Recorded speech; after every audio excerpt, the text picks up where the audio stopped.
This isn't about your job. This isn't about getting the best material. This is about the person you're telling the story about and respecting them. Here's who I am. Here's what I'm doing. None of you have to speak with me. It's more so just being aware of like the nuances of the story and including those nuances, both good and bad. Hi, my name is Melissa Noel, and I'm a multimedia journalist and Pulitzer Center grantee. My Pulitzer Center supported reporting brought me to Jamaica, where I examined the long-term mental health and emotional impact of parental migration on barrel children. These are the children that are left behind when parents migrate to another country. And these children often lack the emotional nurturance that they need. Now, as journalists, whether your career spans 20 years or just 2 months, you will inevitably cover a story that has to do with a sensitive topic or interview a source that has gone through a traumatic experience.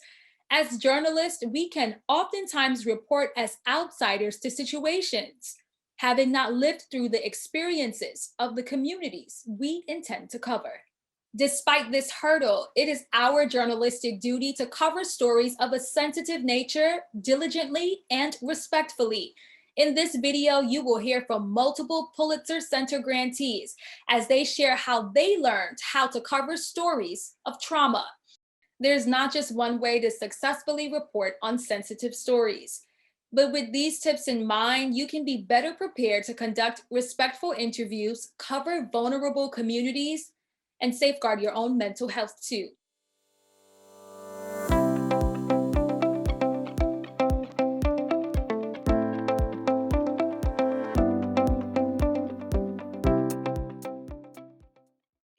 I would say like two main things would say was, first of all, I was really honest about what I was doing. And I mean, like just really straightforward. I'm like, I'm working on this story. I may or may not use this. I'm not going to be able to pay you or anything like that. I mean, there were some out there who were hoping to be compensated. So, I mean, straight up from the beginning, I just am like, this is what I'm doing. This is who I am. Would you tell me your story? And then the other thing I would say, especially when it came to women, is I found that the best way to do it was to have them be around other women. So like there was this one point where we had, and luckily that day I had a female translator as well. So there was a tent and we gathered a group of women. And when one of them felt free to talk, the others also felt free to talk. And so that really kind of, built the confidence of all of them. And for the record, I also had one day where I just decided to just interview men because they went through their own crises and trauma, and it was different for them in their own ways. And so we sat, outside a mosque, and it was just one guy after another sat down, and the others, again, I think when they realized that they were together and it wasn't just them alone, it gave them a certain level of confidence to talk.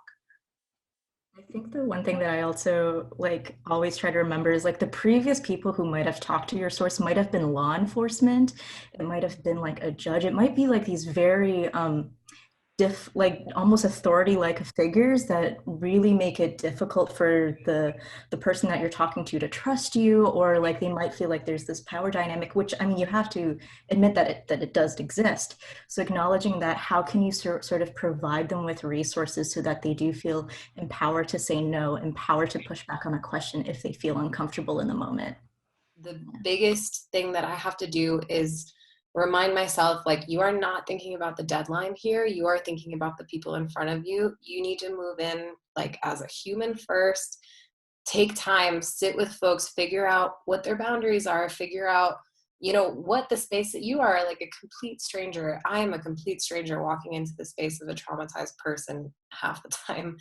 And I really have to, I think especially in the beginning of my career, it was really hard to watch images that I was like, oh, that's such a beautiful photo, slip away, because I felt like it would betray the trust of the folks that I was photographing if I took the image. And so being okay with that and understanding that the better images come once folks trust you, has been the biggest lesson for me, I think. And every interview start by showing them a copy of the magazine and say, like, if you speak with me, this is what I'm writing for. If you allow the photographer to take a portrait of you, like, you could end up in this. If that's a problem, let's not do it. So once they understand this is what you're in, then the second part was, you don't have to answer any of my questions because you're doing this completely voluntarily. I'm talking to you as a victim of a lot of severe trauma and of what you've been through. And if you want to stop the interview at any time, just tell me and we're done. And the reason that's so, like, it's not just like morally required to do it that way. I think when you're talking about people who've been, everything's been taken from them. But I also think that it's a matter of logistics. Like, I don't need if someone doesn't want to talk to me, the unfortunate reality and the whole reason that I'm there is that there are so many victims, so if one woman doesn't want to talk about how she, whatever horrible thing had happened to her, the sad reality is that, like, there's someone 10 feet away who will. And so if someone wants to stop it, no problem, we're done. If someone wants to not talk about a certain aspect, but we'll talk about others, like, that's still useful for me. And the part they don't want to talk about, they don't have to talk about. There's no world in which sort of they're re-traumatizing themselves to a point that goes beyond what they want to do to talk about this is worth it,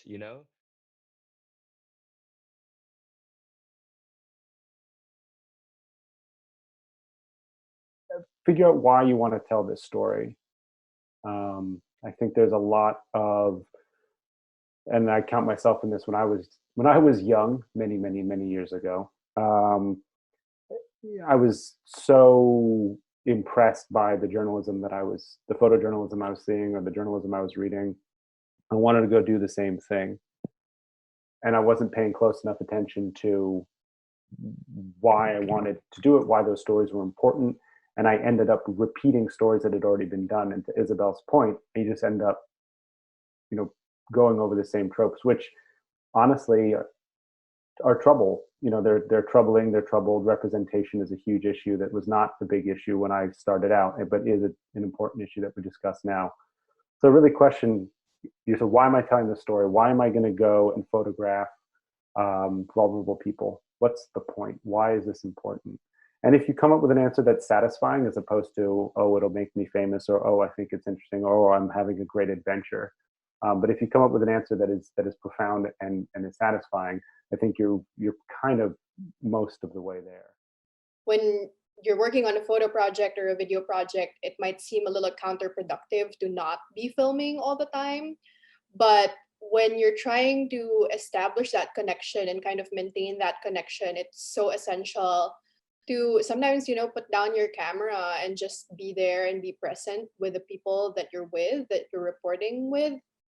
And just learn how to spend time with them and express that interest beyond kind of that, having that exchange of, like, making it transactional, if that makes sense. Like, when you're always there with the camera, when you're always filming, it can tend to feel like you're just there to, like, capture their story and then leave. But when you're there without a camera and spending time, like, really getting to know them and getting to know their story, it makes people feel like you're not just there to take. If you know that you're stepping into a space, whether it's out of your own interest or because an editor asked you to work with folks who have experienced trauma, that it doesn't always have to be, the imagery that you make doesn't always have to be that, like, in your face kind of, like, this is a person experiencing trauma. There are creative ways to make imagery of people that represent them and meet them at their own boundaries. In 2018, when the zero tolerance policy went into effect on the US-Mexico border, I was sent by an editor to find kids who had been put in detention, and kids that had been put into detention on their own, but had been sent back to the U.S.-Mexico, or sent back to the Mexico side after being in detention with the family units that had been separated. And so I found this group of boys, all over 18, who had been in the family detention centers. And we talked about it for a long time. We talked about what their experience was, what they were seeing, because journalists weren't allowed in these family detention centers. So we were really relying on witnesses like them to tell us what they were seeing. And then, you know, we sat, me, the writer, and these boys, we kicked it for a while. And finally I brought up, you know, I need to, if you guys are comfortable, like, I need to make some images of you. We went through the motions of, is everybody over 18? Yes. Are you comfortable being photographed? Not really. And I was like, okay, that makes sense to me. You're all alone up here. They were all getting transported back to different parts of Mexico after an unsuccessful attempt at crossing the border. And so we came up with, I asked them, or it came up in the interview, what like the strongest sensory memory from inside the detention center was for them. And it was those metal blankets, like those marathon blankets. The crinkling is just constant when you have so many people in one space. It's just all you hear is the crinkling of those blankets, and all of them had those blankets in their backpacks. And so what we decided was we would photograph their backs, but we would have them wrapped in the blankets, and they would wrap them. And so we did a portrait series of all these young men. You know, you can see their clothes, you can see their piercings, you can see how their hair is done. You can't see their faces, and you can see them with this thing that represented their trauma, their experience. And it ended up coming out all right. I think the editor, when I told her, was a little like, well, but we want to see their faces. And I was like, I think that this is what's going to work here. And it ended up coming out great.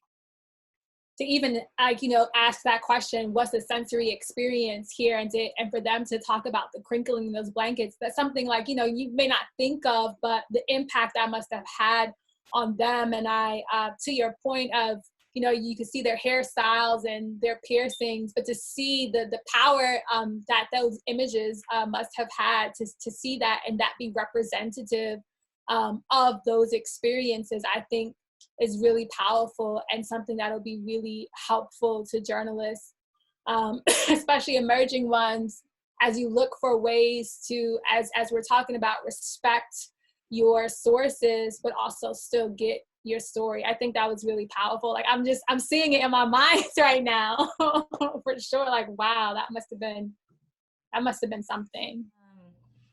Yeah, so like I said, I was working on a story related to sex trafficking. So I think the number one key advice I'd have to give is, like, be really aware of the existing imagery already associated with your story. Like, for example, if you look up sex trafficking on Google, you're like immediately bombarded with this really troubling set of like visual tropes, just like images of like young, often Asian women, bound, bruised, cowering in the corner of a room. And even like the editing of that photo, it's like often really stylized, and it like has like this really cold color palette. So that imagery is just so limiting and misleading. And I think what's really important when you're writing about a story that's related to trauma, abuse, or conflict, like, be very conscious of how you might be adding to this portfolio of imagery that people already have in their minds, and be really mindful of how you can potentially like break down myths or open up the story to more meaningful conversation through your imagery.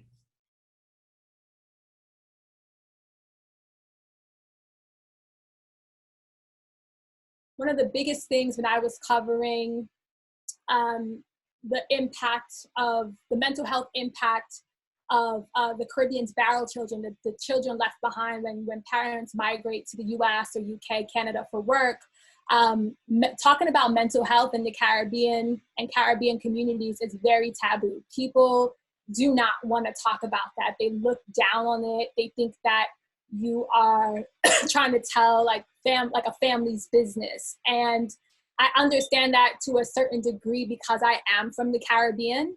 But then as a reporter, I said, you know, I have to go into this with a fresh pair of eyes and not assume that because I'm from this region, I get everything that they're talking about. So from a cultural perspective, I knew that certain things were taboo, but then I still had to figure out, well, what's the best way to go about and pose these questions, especially to families that think, families who do not see talking about, don't see mental health as an issue, and for the ones that do, don't see the need to talk about it. So when you put yourself into another culture, you have to learn, and as a journalist, time is of the essence. You have to learn very quickly a lot of the different cultural aspects to grief, to trauma, to sadness. In Iraqi Kurdistan, a lot of grief is very public. And that was a learning curve for me, very steep learning curve, because I wasn't used to that. I started my career as a newspaper photographer who would literally they were called at the time, because I started my career in the UK, they were called death knocks. For a local newspaper, someone would die and you would go to photograph the surviving parent or, sibling. And a bit like what Meghan was talking about, like they're just really, their grief in the US and grief in Europe is very different from grief in the Middle East. And I had to learn how to navigate that. I was lucky that when I started working in Iraq, I worked with Iraqi translators who were also cultural translators as well. So would tell me, you can go a little bit further, you can ask deeper questions, or okay, that's enough, don't ask those sorts of questions. But as I spent more and more time there, by the end, 2017, first of all, I was able to speak the language at that point, so I was able to navigate it on my own. But I understood the culture well enough that I knew what the boundaries were. I think one of the hardest things, and I think all the other people on this call will agree, one of the hardest things is when you're working not for yourself, but when you're working for a publication, your editor may not know what it's like to be where you are, and your editor is going to want something for your story that you would have to trample over some really awful things to get to. And it's very hard to say no to the editor. That pressure is enormous, and be like, I'm sorry, I'm not going to do X, Y, or Z to get that shot or to get that interview, or I'm not going to ask that question. Certainly the latter part of my work in Iraqi Kurdistan, had a lot to do with ISIS, and there's a lot of pressure to get stories of victims of sexual violence and to get details. And luckily I was old enough and far enough along in my career that any editors that told me to get that, I said, I'm not taking that assignment. I'm not doing that. But certainly if this is a resource for younger journalists, I would say, if you have a feeling about something being right or something being wrong, if you feel uncomfortable asking a question, don't ask it. And if your editor is angry, let your editor be angry. In the long run, and it's many years later, you'll be glad that you did the right thing, as opposed to doing the short-term thing and potentially hurting somebody by asking them a question that brought back flashbacks or PTSD or other issues of trauma. For me, I'm constantly faced with situations where I'm always the outsider, because I report daily in Chicago. I'm a photojournalist for a local paper here in Chicago, and I didn't grow up in Chicago. I grew up in the Philippines. So I'm constantly in situations where I don't have that lived experience, right? And I'm constantly being assigned to photograph people who have gone through, police brutality, or families of those who were killed by police. And I can never know that pain that they have suffered. So in those situations, I think it's very helpful to acknowledge that you are an outsider, and kind of let that sink in and guide your behavior. And also acknowledge kind of like the privilege that you have in those spaces and the power dynamic that is present, especially as someone who, has a camera and can like kind of capture everything. Like, I feel like the power dynamic is always there. What I find working here in Latin America and occasionally in the Caribbean is there is a big focus on survival and sort of for outsiders, when I come in and I want to ask, how are you feeling? Trying to move into these more emotional questions, because I'm an outsider, it takes a really long time for folks to open up to me, and I have to be pretty patient on that front. It's a lot of, we're going to keep going. We'll survive. We're going to move ahead. We're going to, the family's going to do this. The family's going to do that. And it's like, but can we circle back to how you feel? Can we circle back to, and I think that's a lot of self-preservation, especially in populations here that have dealt with an extraordinary amount of trauma.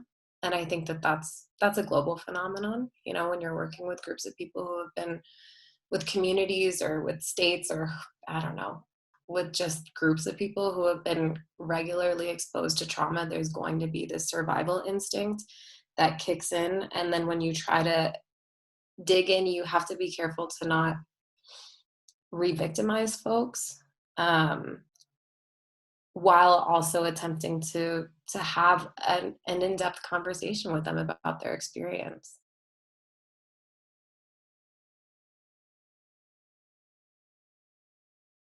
First thing is, I'm really grateful when someone feels empowered to say no to me. Like, I feel like to an extent that means that we have that relationship, especially if it is someone who has survived whatever trauma or violence. If they feel like they can say no to me, I feel like we've established that relationship, which I think is definitely healthier. I also think about this sort of in two ways. Like I said, first is a source might be saying no because answering your question can threaten their safety, right? Like, I've interviewed many survivors whose perpetrators haven't been arrested or charged,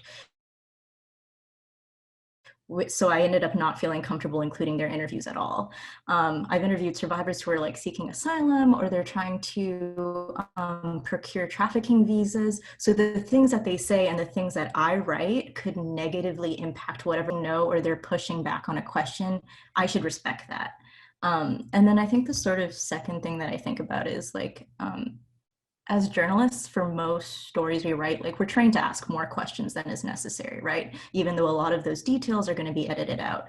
And for most stories, that's like doing your due diligence. But I think when you're interviewing someone who's survived trauma, particularly like recurrent or prolonged trauma, like trafficking or domestic violence, every additional question you ask could potentially be re-traumatizing. So be really thoughtful in your questions, like, know what language is triggering, do your research, be prepared, because like, at the end of the day, like, your story is simply not as important as their healing. That's how we continue to respect our sources, their right to tell certain elements of their stories, but also their right not to tell us certain things. And that is part of building that trust and that rapport.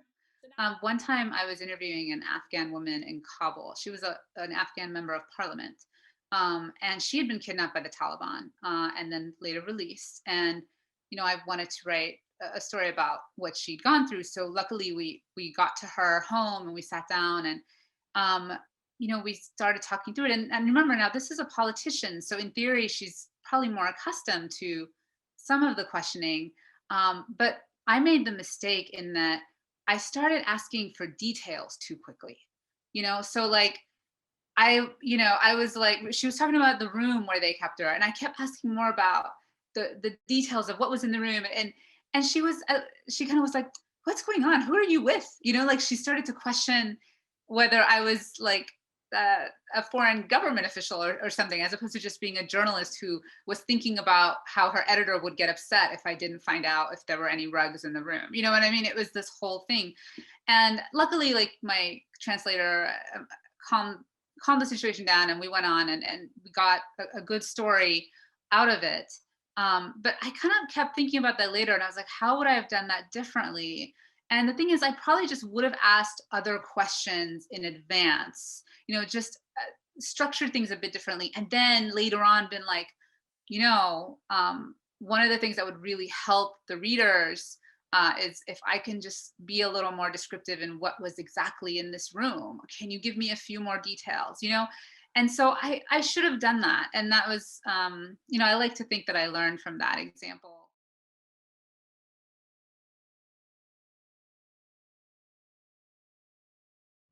There are a lot of things that I don't know, and there are a lot of things that I can't control.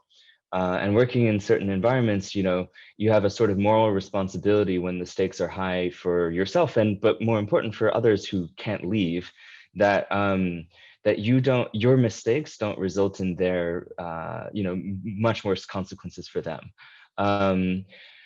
And so, yeah, part of that is like you do all the logistical work you possibly can so that you can control what you can, you control everything you can control, and then at least you're aware of the things that you can't. So at least if something comes up, it's not a surprise. And then part of that is just sort of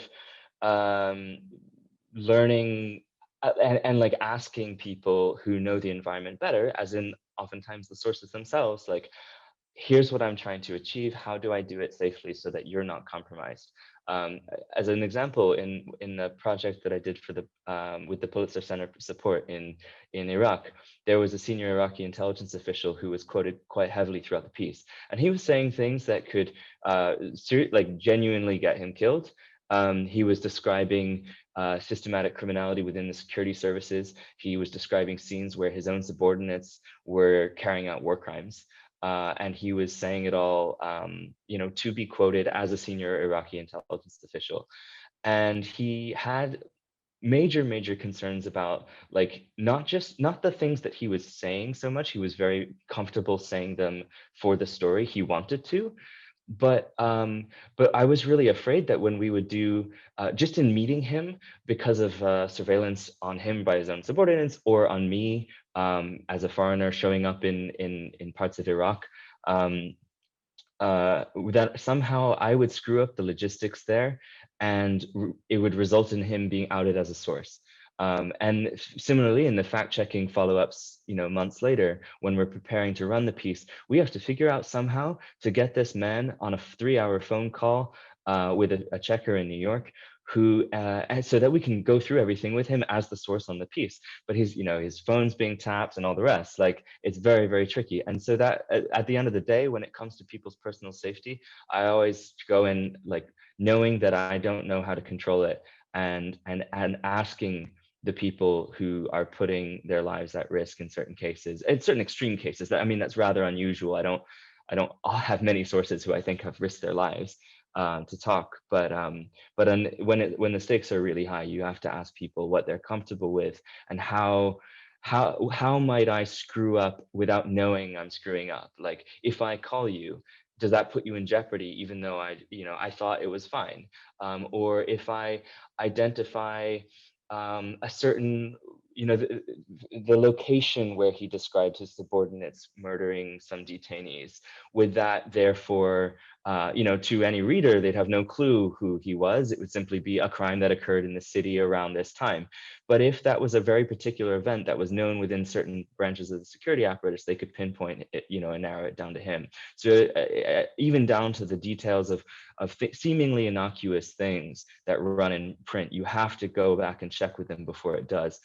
Does this thing that I think is not a problem for you, is it actually a problem for you?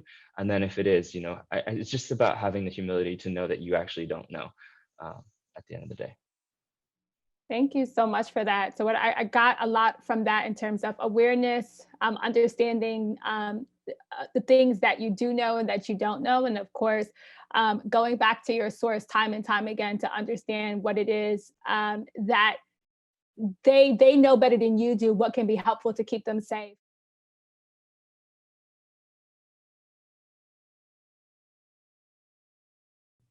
Reporting on stories of trauma, also remembering that like half the story is pain, but like the other half is resilience, and being able to hear that story in its entirety is restorative in itself, right?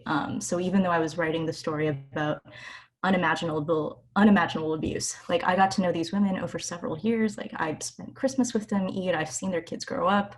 I've like seen them graduate from school, and like seeing the joy that survives is part of that mental health coping for me. And I think from my sources, it's also really important for them to know that I'm interested in those aspects of their lives as well. Like, I'm not just there to constantly ask them questions about their trauma. And I think for me, like, having that relationship and knowing these people in their entirety is part of the mental health coping, but also just like the wonderful aspect of like long form journalism for me. Imagine a journalist coming to you and saying, I'm going to tell your story. You're not going to tell your story. You're going to tell me some stories, and then I'm going to write it up, or I'm going to photograph it, or I'm going to do a video and edit it and do all this stuff. So I'm not giving you a voice. I'm the voice, and I'm going to tell your story. Tell me about, and then insert here, the worst day, week, month, year of your life. I think everybody in the world has experienced some level of trauma. So pick the worst, most traumatic thing that happened in your life and say, I'm going to tell you that story. Now, how would you want that person to treat you? And then do that to everybody that you interview. I have been on the receiving end a little bit of having a traumatic story to tell and who I entrusted that with. And there were times when I was like, oh, right. No, this, I'm not comfortable here. This is not right. I'm not being respected. I'm not being treated well. And that really informed my reporting after that experience.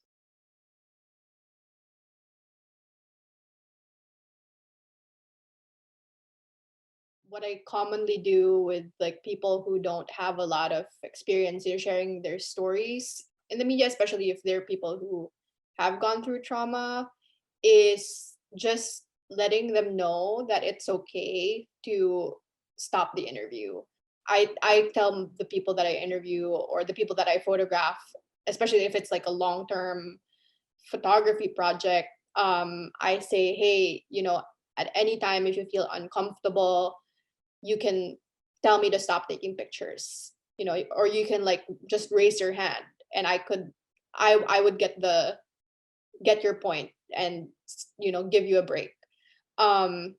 And it's the same with the interview. If there are things that they don't feel comfortable talking about, I let them know that it's fine to not answer the question.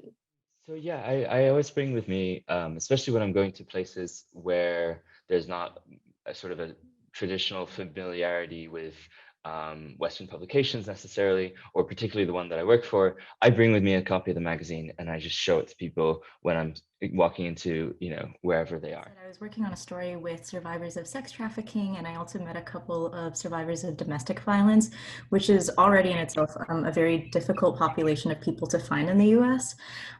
So what I ended up doing was I looked for survivor-led nonprofits in the cities that I was interested in, so New York and the Bay Area. And I actually ended up coming across a couple of organizations. One of them was led by a survivor. So I connected with her, got to know her, she got to know me, I interviewed her, and then I ended up asking her, like, are there any women or girls in your organization, any of your clients that you think would be appropriate people for me to talk to?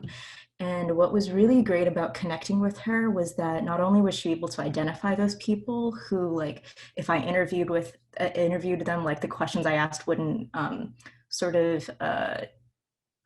endanger their safety. A lot of the sources I talked to, they might still have their perpetrator might not have been arrested or charged yet.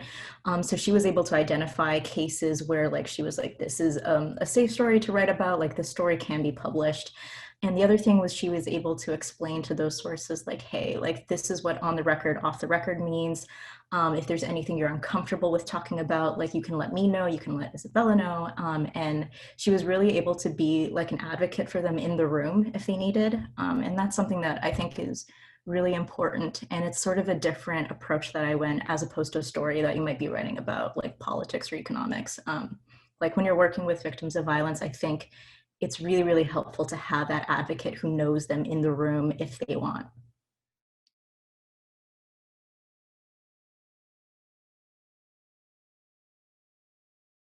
I mean, this one just left a mark on me, because when you're in Pakistan, and I was there as an Associated Press reporter, so when you're like a wire service reporter out there, you are constantly busy. I mean, you're having to turn stuff around in minutes. And it's really hard to find time to do like bigger enterprise stories, right? But there was one story that I decided to do, and it was basically because I was chasing something else. I was writing a story about the military action in Bajor province, which was part of the tribal areas, and long, complicated. But as I was interviewing a lawmaker in the Northwest about what was going on in Bajor, he kept talking about what was going on in the Swat Valley, and I was like, okay, so I wrote my Bajor story, and then I just started making calls about SWAT, and it was one of those things where not enough people, I mean, other media really weren't paying attention, and I started making calls. I talked to a lawmaker, and then his son called me back, and his son was very upset about the whole situation, and he was worried about his dad, and I was like, well, why don't you come over and we'll talk about it. So he came to our office. He happened to be in Islamabad, and he showed me pictures on his phone about some of the atrocities that some of the Taliban were committing in the Swat Valley. And then he led me to another person. And it was one of those things where I realized that, even though I'm incredibly busy and under the gun, like, this was so important that I had to do it. And people were willing to refer me to other people, even though a lot of those people were really, really nervous about talking, on the record. But when I pieced it all together and, put that story out, and it was quite the challenge dealing with editors on that, because that's a whole other, seminar. But when we finally put the story out there, and it suddenly got like international attention, and finally, and of course the New York Times did its usual thing of ripping me off 2 weeks later. But anyway, I mean, that's sort of a joke, but not really. But they, it became this thing. But it was one of those moments where, like, it dawned on me that, if you just follow the clues and don't give up, and don't just say, okay, well, I'm too busy, or it will just lead to more and more and more. And so, and it was a sensitive story, but, sometimes to make the sensitive sources, you have to do the sensitive stories. It's sort of a chicken and egg thing. Like, it's like, you don't know which one comes first, but if you get your foot in somehow, and to me, the thing that really mattered was getting that lawmaker to talk to me, and getting his son to come over, like, and see me. And that was that moment where it was like, okay, I got into the chicken and egg cycle somehow, and a story resulted from it. So when I was trying to establish that trust with, like, one of the people I was following for the documentary, she lost her partner to the drug war, and was in the house when her partner was killed. When I first approached her to kind of get access, I put my camera away. I didn't immediately ask her if I could film. At first I was like, hey, could I talk to you about your experience? And then I introduced myself, what my project was about, and where the project was going to go. And I think that's super important when you're trying to build that connection as well, is to be transparent about where the project is going, who can potentially see it, and just be open to answering any questions that they might have about their involvement in the project. And when that happened, I spent like about 20 minutes with her just talking about that. And then when she said yes to being interviewed, I put out my camera, started filming. And after the whole interview, she asked me, when are you coming back? And initially I wasn't planning on following her, but when she kind of opened that door for me, I felt like that trust was established and that connection was there. And I felt like it was a door that opened, and I eventually ended up following her for the documentary.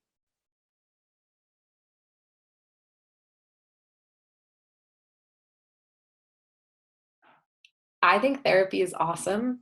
That's always my number one suggestion to anybody, even folks who are like, no, I think I don't need it. It's just really, really good to have somebody to talk to that's not like, my husband is a journalist, but I don't always feel, and I mean, all of our closest friends are journalists, and I love having this network of people that we can talk about things and that we can process things together. But it also feels good to have somebody completely outside of my network that I don't feel like I'm unloading on them at all. Like, when I come home from something and I'm moody or I'm exhausted, and like the way that I talk through it with my partner is so different than the way that I end up talking through it with my therapist. The questions that get asked of me are different, and I just think that having a therapist is dope, and I highly recommend having one.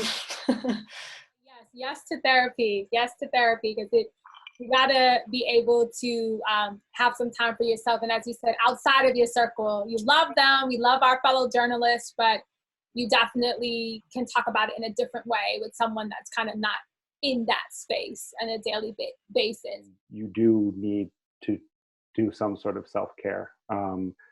My regimen is physical exercise. I always feel better when I exercise, and I meditate. I meditate at least every other day, and I try to do it every day. And those are the things that I do, and I take it very seriously, because at one point I was very unhealthy, and I went to therapy for a while. And unfortunately, the thing that nobody told me about therapy is that because it's a relationship, it might not be great. And it took me way too long to find a therapist that I liked. I had therapists, I'm not kidding you. I had a therapist that told me that her dog was going to sit in on the therapy session. The dog farted in the middle of the therapy session. I asked her to open the window, and she asked me, do you think that your trauma is causing you to be more sensitive to olfactory things going on? What? Yeah. Oh yeah. God. Oh yeah. Yeah. And this was like straight up Manhattan, Upper West Side therapy. This is like this is my people and my birthright. This was supposed to be the perfect fit, and I had to deal with a farting dog. So anyone who's going into therapy, if it doesn't work out the first, second, third time, keep at it. You will find somebody good. But also, you might not find anybody good, and then meditate, or do both. I had a couple of very, very, very early on when I was starting out. I went a little bit too much into the deep end. I started by working on Syria, and one of the first experiences I had as like an aspiring journalist was I had gone to the Turkish-Syrian border with the intention of learning how to do journalism sensitively, competently, all the rest. And I was expecting to meet CJ Chivers from the Times and people like Nahal, basically. And I didn't. I met a lot of people who, and there were exceptions to this, but a lot of people who were super inexperienced like me, but who were taking much greater risks. I was staying on the Turkish side of the border, and all these people were going in for like pretty bad reasons and screwing up and getting themselves or their fixers or their sources killed pretty regularly. And this culminated in the abduction of someone I knew, and he was beheaded, and it was not a pleasant way. It basically, I learned how not to do journalism, which was not what I set out to learn, but it was incredibly useful. And then the second thing that after a couple of stories for the New Yorker, I think it was my third one, I had PTSD. It was a story that involved hospitals in Syria.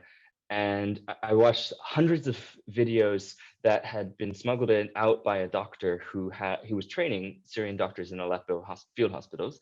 And he had a GoPro on his forehead because he was making surgical training videos for these medical students who had been thrown into doing battlefield trauma surgery, even though they hadn't even finished med school. And I was really lucky that I had an editor who was really attuned to this more than I was. And he saw how destroyed I was after that story. And he said, you're not allowed to cover Syria again. And that's how I branched out to the next things, because I wasn't allowed to cover Syria for at least 2 years. That was the rule. And so that's just a sort of roundabout way of saying, you should feel something. If I was able to cope with that and not feel something and not cry all the time, like, I should quit for other reasons because something else is broken. But you have to take care of yourself so you can keep doing it well. And you have to have people who can maybe identify that better than you can, because if you're in too deep. A really big part of that is having friends who are not journalists but who do like interesting things. And so you know, you have conversations that aren't always about this stuff, and they're doing interesting things in the world that help you remember that, like, it's not all like murder and violence every day, all the time. Like, you know, there are ballets and music that are like, and like, you know, people doing wonderful things, and it's just like, that's really, really helpful as a grounding mechanism. Like, make sure that not all your friends are journalists, basically. I mean, I still get upset sometimes, you know, and I mean, it's like there's nothing wrong with actually feeling the emotion. Like, we're human, and you know, I'm not a psychopath. And even sometimes, like during the interview, I mean, sometimes the interviews are so like so horrendous. I mean, the stuff you're hearing. I mean, you're all sitting there crying, and you know, I think that's okay. Like, I couldn't stop it if I wanted to, and frankly, I think that the people you're interviewing like will appreciate that you feel their pain, and you know, may trust you more. So it's one of those things is simply just, you know, let yourself feel it.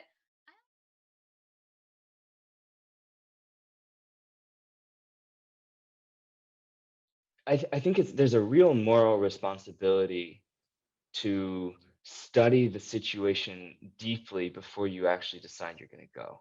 You know, it's not enough to be like, well, I don't really care if I live or die. Like, because you're endangering other people too. You're endangering your sources. You're endangering everyone who interacts with you. You're endangering your fixer. You're endangering the people who are going to try to save you if something goes wrong.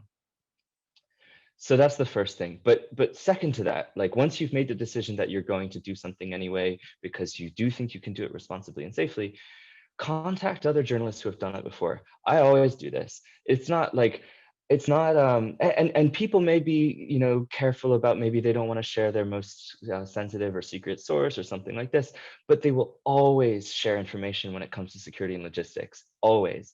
And it's not you know, like, there's a really I find a real spirit of generosity when it comes to sharing security information among journalists who work in some tough spots.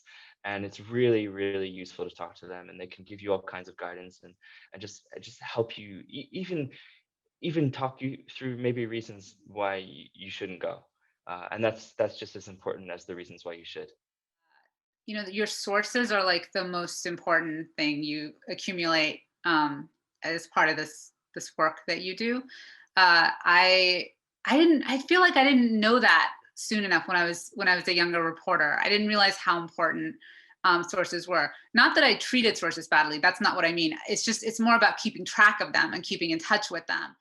One thing that like is at the top of my mind is just to be malleable, in the sense that you're adaptable to the situation, but also adaptable to the story. And I mean this in a way that, like, we all have assumptions when we come into a new place or even like a familiar place. We all have assumptions when we start a story, but it's so important to leave those assumptions at the door and just keep your eyes and ears open to what people are telling you, and be able to shift gears whenever you feel like, you know, the story is going a different way, or you found like a story that is much bigger than what you hope to set out for. Or if, you know, you think that this is how it works, or like this is how the story goes, and someone tells you it's really not, like that's really not the story on the ground, then I think being able to recognize that your assumptions are wrong um, is really important, and being able to follow that story and be like water, you know, just like go where the story takes you instead of pushing back and making the story like fit into this preconceived box in your mind. And this was a very common instance when I was reporting, is like a lot of the women and girls that I interviewed, like they were trafficked for several years. I think the most was almost like 2 decades. And because of that, there were times in which like they would tell me that something happened to them, but they couldn't recall where or when it happened. There were gaps in their memory because of that trauma, right? And I think as journalists, like we sometimes struggle with that. Like generally we're trained to be meticulous with details like dates, names, places, timelines, documentation. But when you're dealing with a victim of violence, they might be dealing with PTSD and memory loss. So I think that's something that's really helpful to work on with your editors, especially if they have experience with that. I mean, I know I did. I was like my story was about the medical implications of sex trafficking, and memory loss is a really important and common symptom of chronic stress and trauma. So our goal was really like, how do you tell a story that's truthful, in which these gaps and missing details aren't distracting for the reader, and if anything, really speak to your source's experience? When you're telling a story of trauma, remember why you're telling the story. And add something new to it, right? If you're doing a story on whatever it is, whether it's on a war zone, or whether it's on something on the Mexico border, or whether it's on sex trafficking, the story has already, people have told stories like it before. So what are you doing that adds to it? Now, you don't have to be intentionally different, but you have to think, what am I adding to this that hasn't been said before, or hasn't been explained well enough? Nobody's life or nobody's experience makes inherently a good story. What makes a good story is the storyteller. And it's all in the nuance. It's all in the gray areas. There's no heroes. There's no, evil people. People do bad things because they've been traumatized, and people do good things even though they're bad people, and et cetera, et cetera, et cetera. So live in that nuance, and remember that if someone was going to tell your story, how would you want them to do it? And then do that to the people whose story you're telling, because you're not giving them a voice. You're the voice. This isn't about your job. This isn't about getting the best material. This is about the person you're telling the story about, and respecting them. And I think that's just like, that is what you have to cling to when you have your editor in one ear, and you have, I don't know, your driver or your fixer in one ear, and you have the writer over here, you have the photographer over here. You just have to cling to, like, as the storyteller, as the person carrying this enormous responsibility, like, this is about the person that you're telling the story about, and cling to that. It'll keep you responsible, I think. And I just feel so full from this conversation. And I'm really grateful to all of you for sharing what is really, really not just important information, but really practical information that I know sometimes can feel like a world away when you're trying to figure it out for yourself. But to know that there are other people who are experiencing these things or have these challenges, and how you were able to navigate, is going to be really, really critical.